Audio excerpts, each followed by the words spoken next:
En 1975, Madame et Monsieur Lesquelin participent à un tournage. Thème central, le colonna, ce statut foncier archaïque, survivance d'un passé révolu.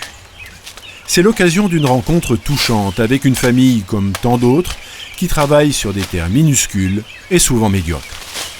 Cela vous fait combien de gaulettes? Ici, c'est un peu plus de 800 goulettes. Voilà. Merci. Enfermés dans ce carcan, les Lesquelin ne peuvent prendre aucune initiative et les conditions de vie sont difficiles. Eh bien, c'est que le propriétaire, lui, il est libre de son terrain. Du jour au lendemain, il peut faire n'importe quoi. Tandis que moi, c'est pas du tout. Madame Lesquelin, avec quel revenu votre famille vit-elle? Bien, c'est avec les revenus de mon mari, les revenus de la culture de la canne. Et cela représente combien? Eh bien, après avoir tiré les frais, cela représente environ, pas tout à fait 250 000. On a fait des calculs l'autre jour avec mon mari, ça arrive même pas 20 000 francs par mois.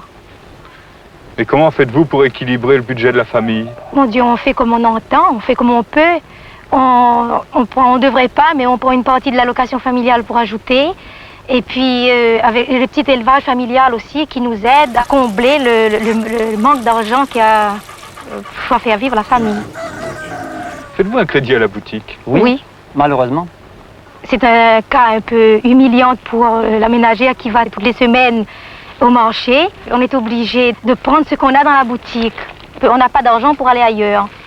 Puis, le problème du cornet de la boutique, c'est-à-dire qu'on paye beaucoup plus cher et on est humilié. À chaque fois qu'on arrive avec un cornet, et si on n'a pas d'argent, on est humilié. Le camion est venu changer. Non, on n'a pas pu changer. Leur rêve, c'est de pouvoir sortir de cette impasse et juste de vivre en toute dignité de leur travail.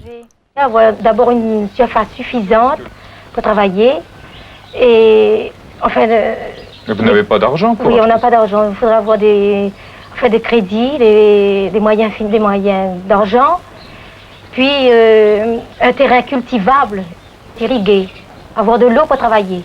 Accepteriez-vous des aides financières, des secours et des subventions? Non, je ne voudrais pas vivre à des aides, rien qu'à des aides et des secours. Je voudrais avoir un travail qui permet de faire vivre la famille.